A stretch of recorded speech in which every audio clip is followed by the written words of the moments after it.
Welcome back. All right, the first thing you're going to notice is that Buffalo's got a winning result. I'm not wearing a Buffalo jersey. I've decided, you know what? This is their third win in what, 5 games? I don't need to worry about wearing their jerseys and all the remarks and all that. You know what? It's good. I'm glad that Buffalo's finally getting out of this just historically bad run they've been having. So, not going to wear Buffalo just because I could, and I could have worn the reverse retro tonight, but no, we're going to wear Islanders because they wore their reverse retros and won. It's like the NHL heard me. So we're going to start with the reverse retro wearing Sabres. It's the first time they've won wearing their reverse retros. This was a game that went back and forth, and there were a lot of goals in a first period that didn't have a lot of shots. Severson scored from Thompson and Maltsev at 4:22, and the Thompson brothers were against each other in this game, as it was Tice Thompson, right? Making his debut for New Jersey, and he gets an assist. And there you go. Shots were 4-1 for the Devils at 8 minutes. They looked good, and then all of a sudden, seemingly out of nowhere, Mittelstadt gets an assist on a goal for Asplund at 9:56. Casey Mittelstadt playing better lately. Things seem to be getting better for Mittelstadt. We'll see whether or not that continues through the end of the season. So, Montour would score from Thompson and Miller at 19:17 to make it 2-1. Now that again is where it gets interesting, because that means both Thompson brothers get assists in the first period. So, it's interesting. But with 14.4 seconds left, the Devils get a power play, and with 0.6 seconds left, they score on it. So Bratt gets the power play marker from Zajac and Zaka at 20 minutes, and there you go. Power play goal ties it up at 2 after 1 period. Second period, Devils got the early shots. They get a power play as well. That was killed off. The Sabres get close to one at around the 9-minute mark. Darlene had a shot that was saved by Wedgwood, and then Zaka scores from Bratt and Wood at 11:03. So that gave New Jersey the lead. Does not last. At 15:19, Darlene scores from Sheahan and Okposo, so Darlene's getting things going. Again, there are some positives here if you're a New Jersey fan. There's a power play for the Devils. That was killed off. We go to the third period. In the third, the Sabres get a power play. Miller had a post from the point, and eventually it's killed off. They get another power play, and they score on it. It's Casey Mittelstadt from Darlene at 10:20, and a really nice keep in by Darlene at the point, where it looked like it was going to come out, and Darlene manages to keep it in. They pulled the goalie, did New Jersey, and that allowed Ristolainen to get the empty netter at 18:29. Buffalo wins. They beat New Jersey for the 4th time in 7 games.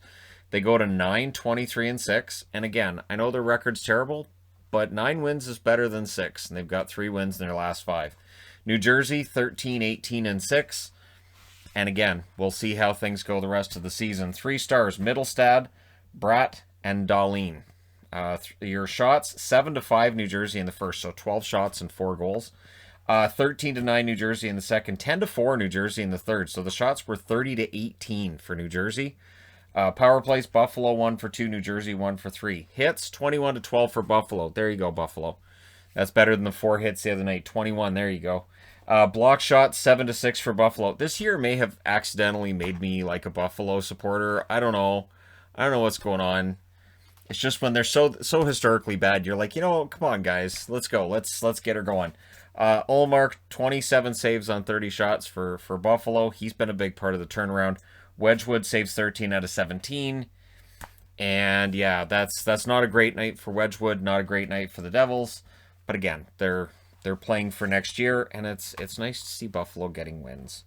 It's nice to see that historically bad season where people are talking about, they're just as bad as the Capitals expansion team, and it's like, they're not, though. They're not as bad as the Ottawa expansion team.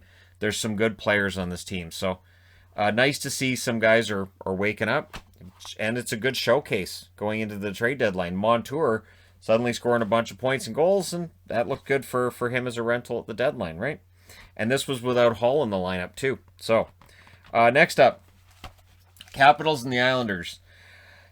This was interesting, and coming out of this game, both teams have the same record. So, yeah. For the Capitals, this had to be a frustrating night.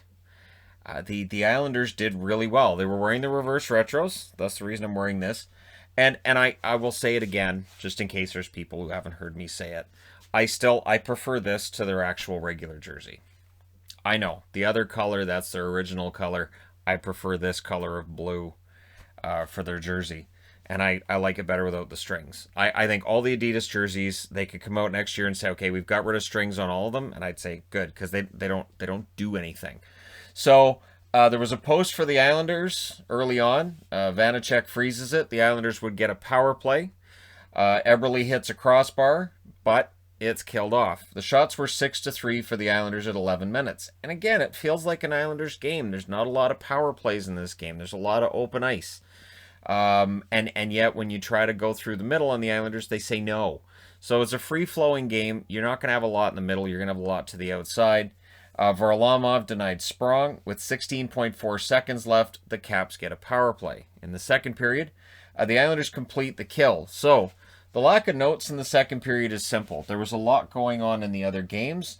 This one, it was an Islanders game. The shots were 3-3 at 7.5 minutes. The power play for the Caps happens during that period. It's killed off. The Islanders having an Islanders game going into the third. Vanacek denied Bellows. So Vanacek had an amazing game. He really did. And in that third period, he's the only reason this one stays scoreless as long as it does. Mayfield had a net drive that was stopped. Martin with a prime chance. He fired wide. Martin in this game looked like a top six forward. Third period, he looked like a top six forward. He's capable of that in short bursts, absolutely. Power play then for the Islanders. Some nice shorthanded saves by Vanacek on Barzal. Varlamov then stopped a Chara shot. And then Nelson scores from Pulock at 13:05. And after that, the Islanders just kept piling it on. Like, this wasn't a matter of, the Islanders sitting back. They kept piling it on. Vanacek was making big saves to make sure it stayed 1-0. The Caps would pull the goalie, but it doesn't matter. They lose this game 1-0. The Islanders go to 25-10-4. They give the Capitals the exact same record. These teams are going to take it right down to the wire, it would appear, for who's going to win the division. And there might be another team or two out there that say, hey, don't count us out. Pittsburgh and Boston being those other teams. So your 3 stars in this one, Varlamov, Nelson, and Vanacek. It is your standard 1-0 score. Your first and second and third star have to be the 2 goaltenders and the goal scorer. That is the only acceptable 3 stars. They win that. Shots, 12-7 Islanders in the first, 12-7 Washington in the second. The Islanders, 20-10 in the third period. Final shots, 39-29 for the Islanders. Both teams go 0 for 2 on the power play. Hits, 32-26 for the Islanders. Blocked shots, 16-10 for the Islanders. So they outshot Washington. They out-hit Washington. Very good Islanders style of game. Vanacek saves 38 out of 39. He was great. Varlamov saves 29 shots for his 31st career shutout. Not too shabby for the Islanders today. All right, next up. Pittsburgh. So the Rangers do this, and I'm not sure how this works. Now, there's a debate going on ESPN's site today. Greg Wyshynski published a list of execs and officials saying who the best centers were in the league, and Zibanejad not being top 10. There are going to always be Rangers fans that are upset that there's not Zibanejad in the top 10. To start the season, he started really slow. He had 3 points in 15 games. He now, after tonight's game, has 30 points in 38 games on the season. It has been remarkable, the turnaround for Zibanejad. Early chances for the Rangers, and that first shot ends up going in. Blackwell from Panarin and Trouba at 135. So first shot goes in. And then Zibanejad scores from Buchnevich at 7:28. And that was a fast break, and it was on a turnover. So Zibanejad with a nice goal there. That's his 13th of the season. Power play then for the Rangers, and it scores because everything the Rangers put near the net tonight went in. Panarin from Fox and Kreider at 9:58. However, the Penguins get a power play right after, and they score on it. It's McCann from Letang and Crosby at 10:38. So it's 3-1, and I never count out the Penguins. So I'm looking at this and going, hey, the Penguins are able to score in bunches too. So, this game may end up being really close. They have 2 minutes of 4-on-4, things getting scrummy, which it is in a lot of these games. These teams are really kind of tired of seeing the faces on the other side of the ice. With 25.6 seconds left, the Rangers get a power play. This is still in the first period, and they score on it. It's Strome from Panarin and Fox at 19:42.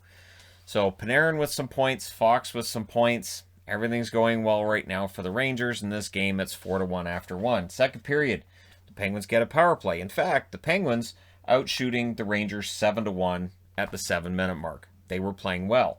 There's a crossbar for Rodriguez. Crossbar away from making it 4-2. And then Lafreniere scores from Hedel and Kakko at 12:20. Lafreniere's got 6 goals now. And all I can think is, you know, if it was an 82-game schedule, Lafreniere probably gets to 13, 14 goals on the season. And there wouldn't be so much bust talk. But still, at 6 goals, I think we can kind of let that rest for now. And Kakko's starting to get it going, too. So Matheson would answer 16 seconds later from Sevier and Jankowski. So at 12:36, makes it not close, but you have to be concerned because Pittsburgh is capable of putting up a bunch of goals in a short period of time. So third period, the shots were 3-1 for the Penguins at 4 minutes. They had the advantage early on. Power play then for the Rangers. They score on it. It's Kaapo Kakko from Trouba and Blackwell at 6:10. The power play could do no wrong tonight for the New York Rangers. And then Gensel would score from Matheson and Letang at 8:03. So it was less than 2 minutes later, the Penguins did answer. The Penguins then get a power play. Guess what happens during that power play? Adam Fox, shorthanded, gets a goal from Zibanejad and Strome at 10:22. So Zibanejad with the goal and an assist. Again, he remains red hot. And I'm wondering, too, in these games, when he has these points and everything, does he send a gift basket to the Flyers and say, you know, like leave a note saying, I couldn't have done this without you, thank you so much. I have my confidence back. Buchnevich would then score 19 seconds later from Hedel and Panarin at 10:41. So Hedel with a couple of helpers, and that made it 8-3. And then with a minute and 24 seconds left on a delayed penalty, Dumoulin scores, pretty sure that's his first of the season, from Zahorna and Jankowski at 18:36. So I made it 8-4. So that happened. Yeah, the Rangers go to 18-15-5. The Penguins drop to 24-13-2, and have to look at this result and say, man, if we'd won, we'd be right up near a three-way tie, but, you know, that doesn't happen. 3 stars, Panarin, Fox, and Zibanejad. Your shots in this one, 18-11 for Pittsburgh in the first period, and they were down 4-1 after that. 13-7 Pittsburgh in the second, 14-7 Pittsburgh in the third. Final shots, 45-25 for the team that lost 8-4. Power plays, Pittsburgh 1 for 3, the Rangers 3 for 3.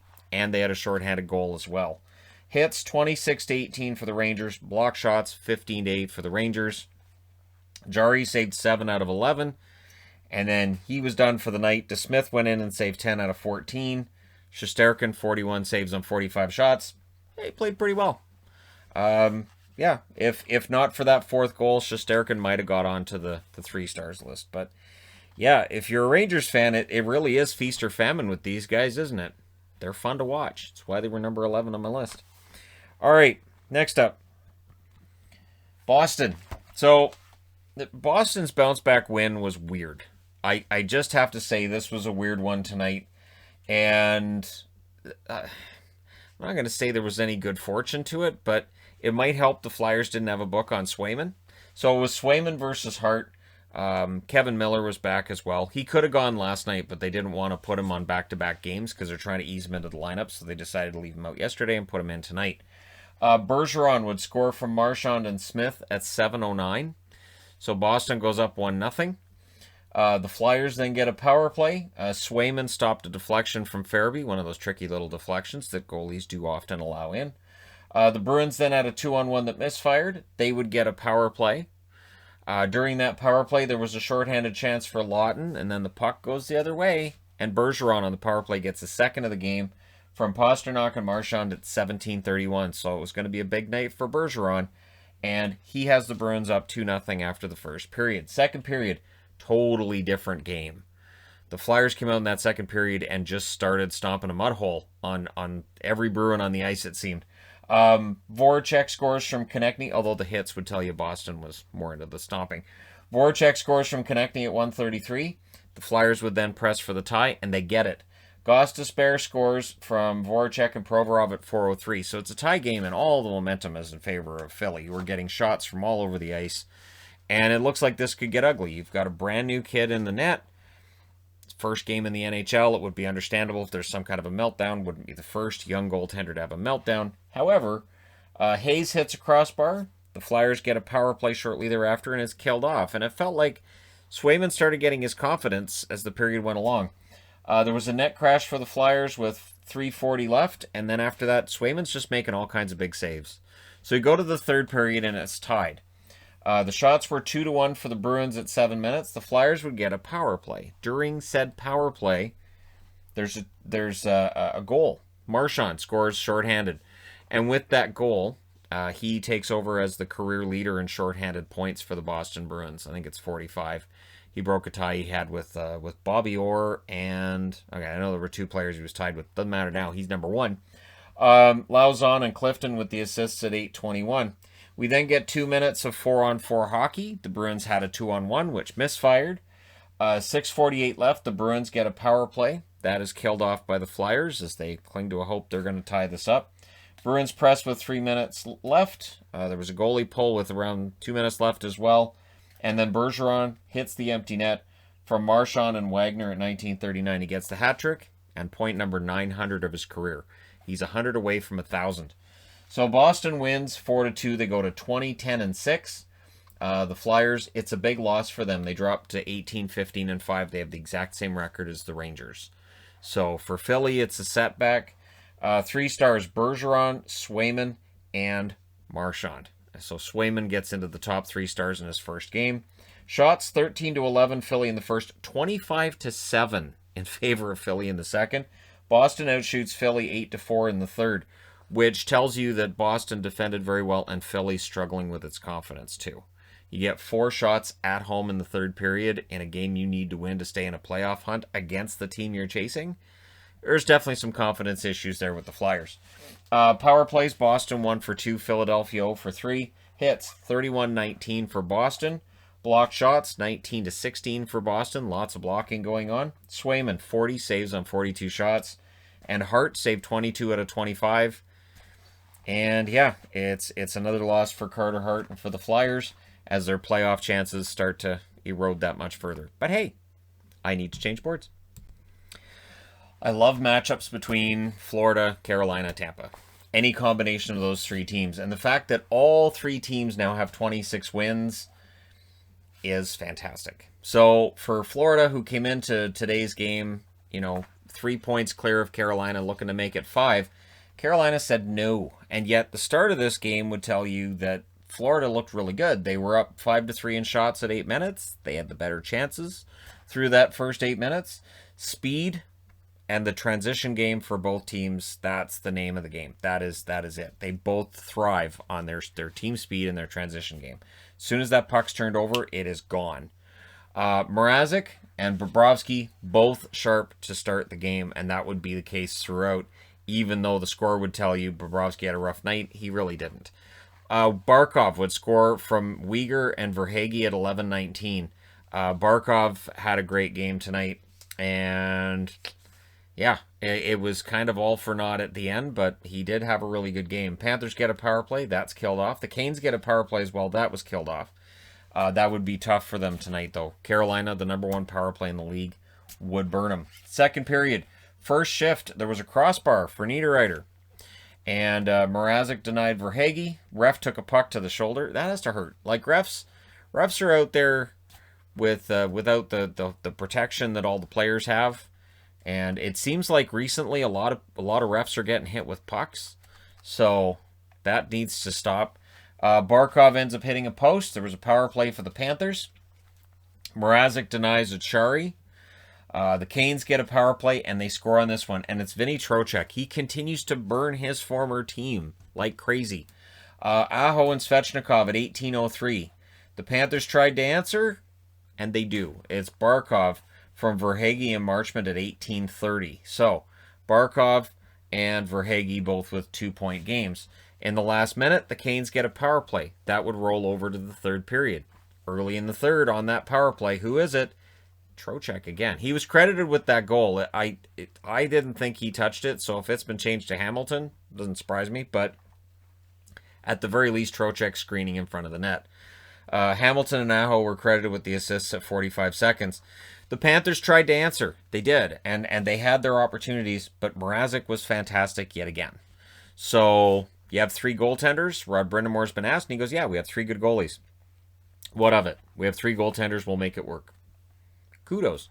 If they can make it work, it'll be the first time a three goalie rotation has worked in a while. It can. It just usually doesn't.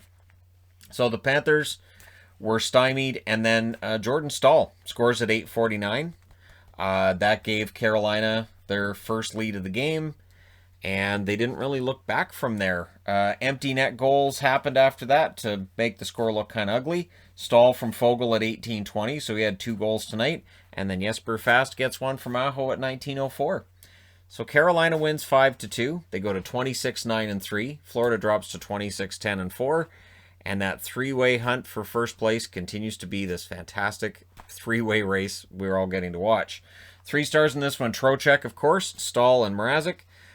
Your shots, 13-7 Florida in the first, 17-13 Carolina in the second, and 12-10 Carolina in the third. Both teams end up with 36 shots. Power plays, Florida 0 for 2, Carolina 2 for 4. Hits, 41-36 for Florida. It was a heavy hitting game. Blocks, 12-8 for Florida. Bobrovsky, 31 saves on 34 shots. Mrazek, 34 saves on 36 shots for him. So, yeah, the goaltending was really good at both ends, and it was an exciting game. And whoever ends up being the 2-3 matchup in that division, we will all be very grateful to get to watch that in about a month's time. About a month and a week, and we'll be getting into that. So I'm looking forward to it. I really am. Next up, Tampa and Columbus. So this is the kind of game you want from Columbus, and yet honestly it does feel kind of like it's a little bit too late. And I say that because the team that currently resides in 4th place, I don't think is going to fall back. And Columbus needs that team to fall back. So reverse retro for Columbus tonight, because it was a reverse retro kind of night, and I'm here for it. I like that Columbus one. I'm sorry, I know there's people that don't, but I like a red Columbus jersey. So yeah, dangerous Stamkos chance on a turnover was turned aside. The shots were 4-3 for Columbus at the half, so it was kind of a slow start, but every time Stamkos is on the ice, you got to watch him. Korpisalo made some saves as the Bolts would press, and then at 14:57, it's Zach Dalpe with his first goal in a long time. From Domi and Jones. So Dalpe coming in tonight, and he gets a goal. That made it 1-0. And then in the second, it's Roslovic. So remember, he was a healthy scratch a couple games ago. He's turned it around. He scores from Atkinson at 2:03. So that makes it 2-0. Now the Bolts did get pressure.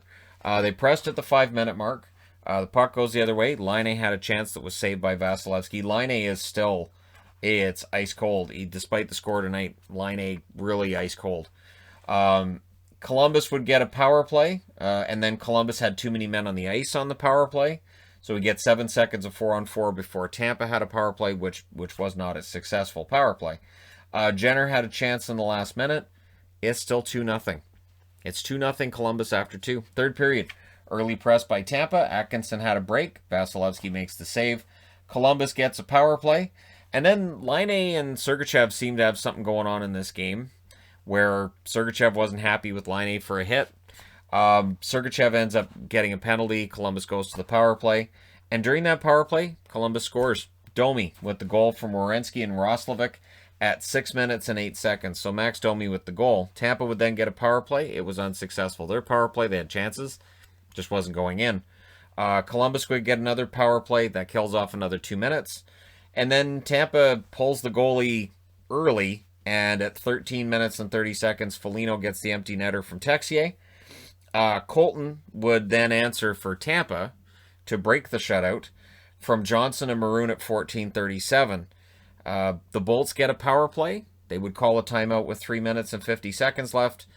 And before the game is out, they've scored their second goal. It's Luke Shen from McDonough and Maroon at 19:41, which makes it 4-2, makes it look more respectable. But they lose 4-2. Tampa drops to 26-11-2. Columbus 15-18-8. And yeah, Tampa Bay, it's starting to kind of be a trend now. They're starting to fall down. And they're behind both Florida and Carolina. If the playoffs started today, they'd be on the road. So that's kind of weird, right? 3 stars, Korpisalo, Domi, and Roslovic. Your shots favored Tampa in the first 13-10. Columbus outshoots them 12-11 in the second. Shots were 14-8 in the third in favor of Tampa. Final shots 38-30 for the Tampa Bay Lightning. Power plays Tampa 0 for 4. Columbus 1 for 5. Hits 24-19 for Columbus. Block shots 14-5 for Columbus. Vasilevsky saves 26 out of 29. Korpisalo saves 36 out of 38. So, yeah, Columbus gets a win. It's a big win. I know they're still, sitting at 38 points, and they're still 5 points back of a playoff spot, but, the effort was there tonight. Who knows? Maybe, right? It's just maybe. They're all divisional games, so if you win them, right? All right, next up, Nashville. Nashville survived a scare tonight. And I got to be honest, I started thinking Detroit was going to win this. I really did. Reverse retro Preds, and I was disappointed that Detroit didn't have their reverse retros either. And what's weird is Nashville's wearing their reverse retros, and they're the road team. So, yeah, Detroit totally could have wore their reverses as well. Early chances for the Wings. Power play for Detroit. That was killed off. The shots were only 2 apiece at 8 minutes, so it was a quiet start to the game, which Detroit's perfectly fine with that. Saros having another good start. Slow first for the Predators in general. Greiss made some saves with 3 minutes and 33 seconds left, and then at 19:03, a puck that goes off Ekholm, De Keyser gets the goal. So, yeah, that made it 1-0 for Detroit after 1 period. Shocker. Second period. Wings get a power play. And then during their power play, they had a too many men on the ice call too. So two games in a row here where you get a too many men on the ice call during your power play. So that made it 4-on-4 for 58 seconds. Predators get a power play. That was killed off. There was another power play for the Predators as well. Greiss stopped Johansson, and Järnkrok hit the post. So there you go. We go to the third period. 45% of the goals scored by Nashville this year have been scored into the third period before tonight's game. I think that ratio's gone higher. Pressed by the Predators at 3.5 minutes, and they score. Cunnin from Yossi and Benning at 3:32. So just as I'm putting that on the board, they scored. Filppula then failed to bury one at the other end. Greiss made a big save when he was well out of the net. One of those scary moments where it's like, good thing he saved it. And then Adam Ernie continues his hot streak from Merrill and Juice at 12:02. And it's interesting because Merrill, Juice, Ernie, I could see any of these guys ending up being moved at the deadline. Rasmussen then went face first into the curved glass, and it is one of those moments where you're glad it's the curved glass now. Like, he went face first into it. It was ugly. Yeah, that looked to me like it was strong enough to give you a concussion. So hopefully he's okay. He did stay in the game, but concussions can have a delayed reaction too, so hopefully he's okay for the next one. The Wings push for another. There was a power play then for the Preds, and they score on it. It's Granlund from Järnkrok and Yossi at 16:02. So, tie game. And then Cunnin took a puck to the head. Just, what is going on in this game? And then in overtime, Nashville, 6-1 going into overtime. Detroit, 1-5 in overtime. So, that was their records before tonight's game. Early save by Greiss. Yossi and Järnkrok were both denied, and then Saros denied Stetcher. There were some really good opportunities in that overtime. It was fun to watch, but we go to a shootout. Nashville in the shootout, they burned Greiss.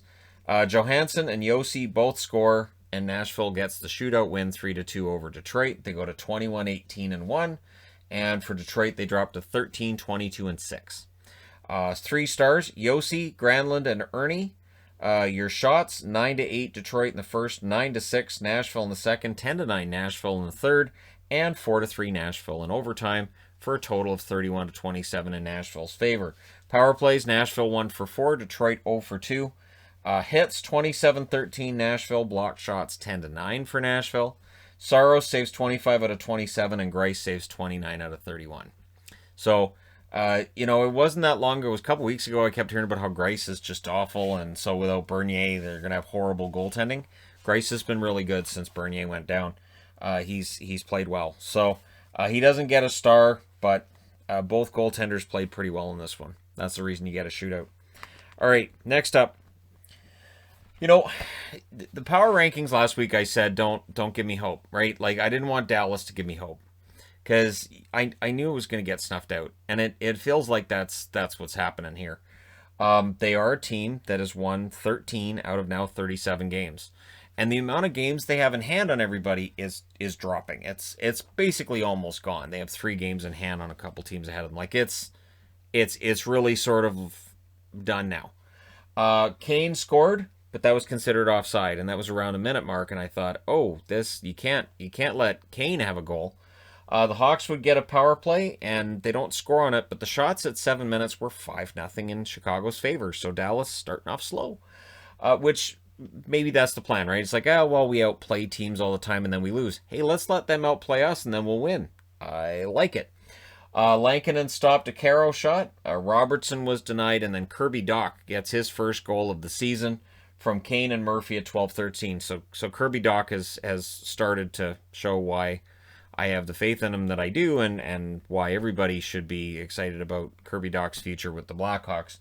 In the last minute, there was a press by the Blackhawks as well. So going into the second, they're up 1-0, but you could feel like this could tip in their favor at any time. Hawks would get a power play. They don't score on it, but near the halfway mark, Kubalik scores from Hinostroza and Boquist at 9:39. So Vinny back with the Hawks, and he gets a point right away. So that's how that works. Vinny gets points when he's a Chicago Blackhawk. The Stars get a power play. That didn't score, and then they got another one, which also didn't score. And then in the last minute of the period, the worst time to have this happen, DeBrincat scores to make it 3-0 at 19:05. So that's DeBrincat's 20th goal. I think he's 4th on the goals list. He's the 4th player to get to 20 goals on the season. So not too shabby considering last year's totals being down. This year, not so much. Third period. First minute power play for the Hawks. And Dallas shows how resilient they can be. Cogliano with a shorthanded break scores from Como at 1:29, and then the Stars killed off the remainder. So suddenly it's 3-1. Ottinger then denied Kane. Lankinen headed one out of play. I love goalies using their helmets that way. It's great. Post then for Klingberg, as things are getting kind of nerve-wracking. I think it was Edzo that at this point, like Ed Olczyk, that said, the Hawks should think about calling a timeout. And he started getting nervous for the Hawks here. Pesic then had a near miss as the Stars press, and then they score. It's Faksa, finally. Faksa gets one from Lindell and Como at 13:46. That's 3-2. So the Stars, they had their amount of pressure in the third period that you'd want to try to tie it. They pull the goalie with 1 minute and 45 seconds left. They call a timeout with 50.6 seconds left, but ideally you'd want them to score if you're Dallas, and they don't. In fact, Kane hits the empty net at 19:53. Cue Chelsea dagger, and cue the victory for the Chicago Blackhawks. So they win 4-2. They drop Dallas to 13-14-10.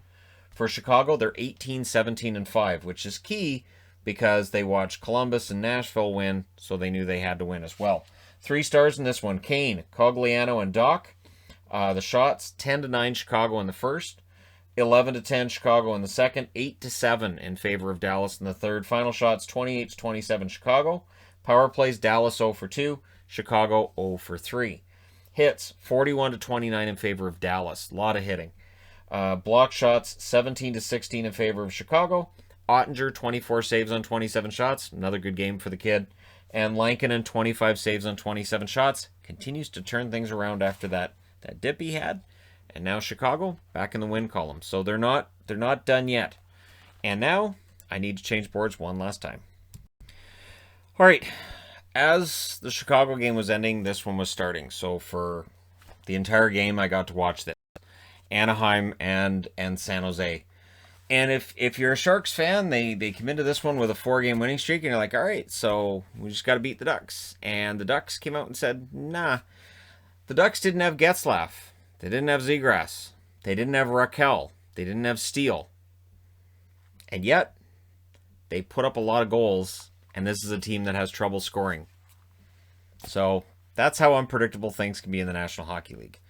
So if you're the betting variety, and you're like, yeah, that's easy. The Sharks are not going to look at all the guys who aren't playing for the Ducks. Well, yeah, lesson learned. No Sorensen or Vlasic for San Jose. So Vlasic got hurt in the last game. Sorensen was a late scratch. Jaros making his debut. I'm not sure Christian Jaros necessarily proved he belongs in their lineup long term. Yeah, we'll see. We'll see if Jaros sticks around in San Jose. Gibson stopped a chance for VL. VL's prominent for San Jose. Shots were 4-1 for the Sharks at 5 minutes. They played really well. But then Henrique scores from Heinen and Shattenkirk at 5:55. He just goes in. And I put on right underneath. Sharks playing well, but so's Gibson. Gibson had a very Gibson-like game, which he hasn't had in a while. Jones made a save on Carrick, and then Carrick decided to celebrate by having a fight with VL. So they had a fight, and VL, I think what happened was because Carrick was just, his face was all bloody. I think VL punched the visor, and it came back and cut the nose on Carrick. So VL had an ice pack on his hand in the penalty box, and all I could think was, I hope you didn't break your hand punching his helmet and his visor, or his jaw. So Jones then stopped a chance for Henrique. There was a post for Silverberg in the final 2 minutes. Gibson denied Hurdle. And then in the last minute, the Ducks have a power play. So they come out of the first period up 1-0, even though San Jose outplayed them. Second period, Comtois scores on that power play that rolled over from Drysdale and Carrick at 24 seconds. So, yeah, Carrick gets on the board. And for Drysdale, he now has 4 points in 9 games. Not too shabby. The Sharks then get a power play right after that. So in the first minute, they get a power play and they score on it. It's Marleau with the power play marker from LeBanc and Carlson at 129. And with that, he now has 565 goals. He passes Sundin and Nieuwendyk for, I think it's 23rd on the all-time goals list. So not too shabby being 23rd overall in all-time goals. And it's another reason why you can make the argument about the whole Hall of Fame thing I posted a few days ago, like whether he is or he's not. He has 565 goals. He's going to pass Gordie Howe's all-time record for games pretty quick here. Is this his last game in San Jose? Is he going to get traded? We'll see. Leonard then had a shot that was stopped right after. So it looked like, Leonard's due for a goal. San Jose's ready to get another one. But then Lundestrom scores from Manson and Backus at 2:44. And that one, to me, that caught me off guard. I was like, okay, so now it's 3-1. And it looked like it was going to be 2-2. San Jose, again, just not able to buy a break tonight. So Gibson then stopped a chance from Donato. There was a post for the Ducks. They almost made it 4-1. The Sharks would get a power play as the period rolls along. That's killed off. And then Delorier, his first goal in a while. He started hot. He hasn't had a point in, I think they said 10 games before tonight. And I'm thinking, that's all? It feels like it's more than that. Delorier scores from Terry and Hutton at 15-19. Nice pass by Troy Terry. No chance for Jones on that one. Gibson then stopped a chance for Kane shortly after that. So at one end of the ice, you've got just beautiful goals happening. At the other end, you've got Gibson stopping them. So we go to the third period. It's 4-1 in favor of the Ducks. The Sharks get a power play. They really need a goal. Not happening. The Ducks killed that off, and I'm thinking, okay, so is this the Sharks season? Like, are we going to look back at this game and say, that's where the Sharks fell too far out? This was the game where Doug Wilson decided, well, we're not going to make it. Is that what we're looking at here? And again, they had a winning streak coming into tonight, but it feels like it's just not happening for them right now. Jones stopped a Fowler shot. There was a post then for Balcers. Knizhov was stopped. Next chance for Balcers was stopped. He had a lot of like highlight reel almost moments. Like moments where if it goes in, definitely highlight reel, fantastic. Breaks that where he ends up offside, and it's like it's so close, so close. And then we get an empty net marker. So pulling the goalie really early was a feature tonight. Backus hits the empty net. That's the third of the season from Delorier and Grant at 12:47. So Delorier gets a goal and an assist. Not too shabby. The Sharks get a late power play, but that was a no. And the Ducks win 5-1. So again, Anaheim has no problem with going out and injuring San Jose's chances of making the playoffs. Anaheim goes to 12-21-7. San Jose goes to 17-17-4 with the loss. 3 stars, Gibson, Carlson, and Henrique. So Erik Karlsson gets on the sheet again. He honestly had a pretty good game. Again, Erik Karlsson's having a pretty good run right now with San Jose. Shots 13-8 San Jose in the first, 15-10 Anaheim in the second, 12-11 in favor of San Jose in the third. Final shots 35-34 San Jose, Power plays, Anaheim scored on the only one they had. San Jose was 1 for 4. Hits, 20-17 for Anaheim. Block shots, 13-12 for San Jose. Gibson saves 34 out of 35, and Jones saved 29 out of 33. So, rough night for Jones and the Sharks, and we'll see where things go from here. Alrighty, so that was 9 games tonight. We have, I think it's 11 games on Thursday, and then we have a 10-game day on Saturday. So it is busy on tonight, Thursday, and Saturday. And yeah, we're squashing a lot of games into a short period of time. Kudos to the players for going out there and playing, and for all their hard work this season. Greatly enjoyed and appreciated. Let me know your thoughts regarding tonight's games in the comment section below as always. Don't forget to hit like and subscribe if you're browsing your way through. You just happened upon this video. Thank you guys so much for watching, for all your support. I will talk to you again soon.